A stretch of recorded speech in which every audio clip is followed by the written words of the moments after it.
मोर समस्त भाई और भौणी मानक नमस्कार। डेरी नक आज आरंभ करवा गपटे चुटिया मूषा को पड़ी दशा। सदैपुर गाँ पाखरे गोटे बड़ जंगल अच्छी।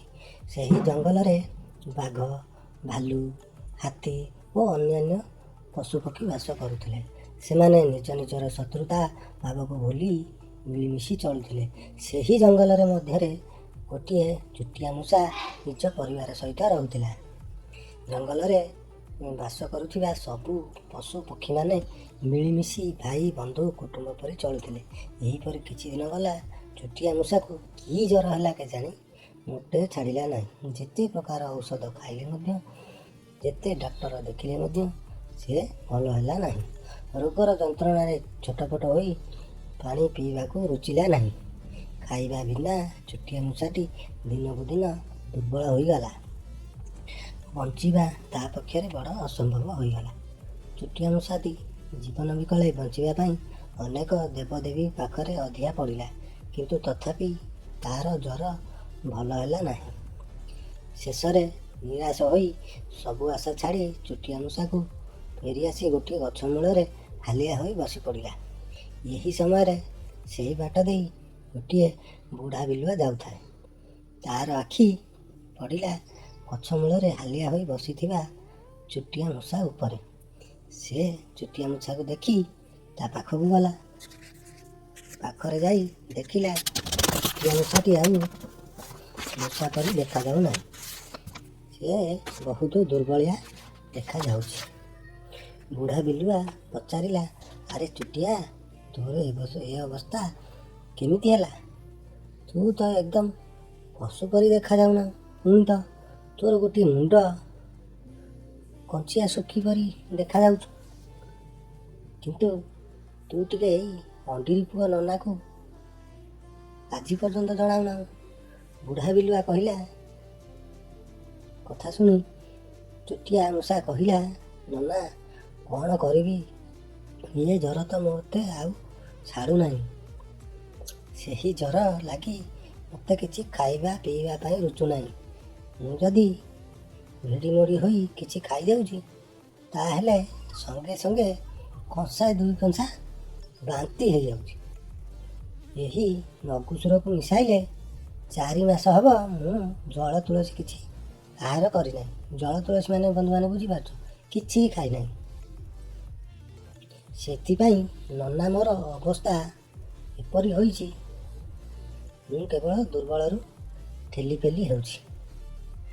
बुढ़ा बिलुआ टिकिए कौन चिंता करी कहला, अरे चुटिया गोटे षंढ नाम भावी डाण हाथटी को 3 थर मुंडरे मारी मत देखा। बुढ़ा बिलुआ ठारू एकदा शुणी चुटिया मूषा कहला, नना आम एरिया जिते षंढ अच्छा कहार गोटे नाम ना। से षंढ गुड़ाक सब अनामिया। चुटिया मूषा ठारू एकदा शुणी बुढ़ा बिलुआ कहला, अरे जुटा एड़े गंड मूर्खटा बोली मुझे आज जाए जानी नी। षंढ मानकर वर्ण बा रंग होकर नाम। यथा कला रंगर षंढ को कालिया षंढ, बैगणी रंगर षंढ को बैगणी षंढ, जट थी षंढ को जटिया बोली डाकती। आ छोटा होता षंढ को छोटा षंढ बोली कहती। आ बुढ़ा हो जाइए षंढ को बुढ़ा षंढ। आ हाकुड़ नथिबा षंढ को बा ढोलौथिबा षंढ को जर्सी षंढ कहती। तू से षंढ मानक मध्यरु तो पसंद मुताबक गोटे षंढ नाम ठीक करी डाण हाथ को मुंडरे 3 थर मारी जिते शीघ्र पारू सेते शीघ्र बढ़ा। चुटिया मूषा एथर बुढ़ा बिलुआ कथा बुझीपारा। से गोटे षंढ नाम भावी डाण हाथ को 3 थर मुंडरे मारी बुढ़ा बिलुआ को बढ़ाई देला। बुढ़ा बिलुआ चुटिया मूषा हाथ नाड़ी को चिपी बहु कष्ट टाणी अटारी हो कहला, अरे धन चुटिया रोग पूरापूरी तते अनामंतरू साड़ी देला। तो नाड़ी फाड़ी एकदम खराब हो गला। केउ नाड़ीर गति सहित केउ नाड़ी मिशुना। किंतु चुटिया तू तो जानू मु सहजे नना लोक। पूजा पाठ विवाह व्रत ଯାଗ ଯଜ୍ଞ ଭୂତ ପ୍ରେତ ଚଣ୍ଡୀ ଚାମଣ୍ଡାକୁ ବେଦ ପାଠ ଦ୍ୱାରା ଶାନ୍ତି କରାଇବା ହେଲା ମୋର ନୀତିଦିନିଆ କାମ। ମୋର ମୂର୍ଖାନ୍ତିଆ ହିସାବରେ ଯେତିକି ଜ୍ଞାନ ଥିଲା ମୋତେ କପଟ ଶୂନ୍ୟ ଭାବେ ଜଣାଇଲି। ତା ଉପରକୁ ଆଉ ମୋର କାତ ପାଉନି। ଆରେ ଚୁଟିଆ, ତୁ ଆଉ ବିଳମ୍ବ ନ କରି ଏ ଖରେ ଖରେ ବାଘ ମାମୁଁଙ୍କ ଘର ଆଡ଼କୁ ଯାଇ ତା ପଛପଟରେ ଭାଲୁ ଅଜାଙ୍କ ଟୁଙ୍ଗି ଅଛି। ତୁ ଭାଲୁ ଅଜାଙ୍କ ପାଖରେ ପହଞ୍ଚିଲେ ସେ ତୋର ହାତ ରେଖା ଦେଖି ନାଡ଼ି ଦେଖି ଭବିଷ୍ୟତ କଥା ଗୋଟି ଗୋଟି କରି କହି ପକେଇବେ।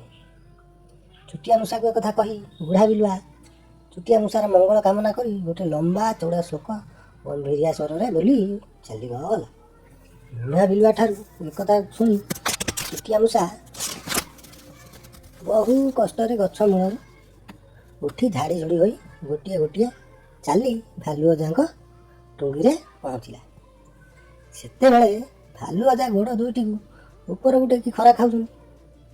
ଛୋଟିଆ ମୂଷା ଭାଲୁ ଅଜାଙ୍କ ପାଖରେ ପହଞ୍ଚି ଲମ୍ବା ଦଣ୍ଡବତଟିଏ ହେଇଗଲା। ଛୋଟିଆ ମୂଷାକୁ ନମସ୍କାର ହେବାର ଦେଖି ଭାଲୁ ଅଜା ଧଡ଼ପଡ଼ ହୋଇ ଉଠି ପଡ଼ିଲେ। ଭାଲୁ ଅଜା ଆଖିକୁ ମଳି ମଳି ଛୋଟିଆ ମୂଷାକୁ 5 ମିନିଟ୍ ଚାହିଁଲା। ଛୋଟିଆ ମୂଷା ଡରି ଡରି କହିଲା, ଅଜା ମୋତେ ଆଉ ଚାହାନ୍ତୁ ନାହିଁ। ମୁଁ ପୁରାପୁରି ନର୍ଭସ୍ ହୋଇଯାଇଛି। ତୁମେ ଏହି ଓଲଟା ଶୋଇବା ଢଙ୍ଗ ଦେଖି ମୋର ହାଲତ ଖରାପ ହେଇଗଲା। ଛୋଟିଆ ମୂଷାର କଥା ଶୁଣି ଭାଲୁ ଅଜାକୁ ଟିକେ ଲାଜ ଲାଗିଲା। ସେ ଅଳ୍ପ ଅଳ୍ପ ଲାଜୁଆ ହସି ହସି କହିଲା, ଆରେ ନାହିଁରେ ଛୋଟିଆ, ଇଏ ମୋର ଶୋଇବା ଢଙ୍ଗ ନୁହେଁରେ, ଇଏ ହେଉଛି ଏକ ପ୍ରକାର ସୂର୍ଯ୍ୟ ନମସ୍କାର। ମୋ ହାତୀ ମଉସା ମୋତେ ଏହା ଶିଖାଇ ଦେଇଥିଲା।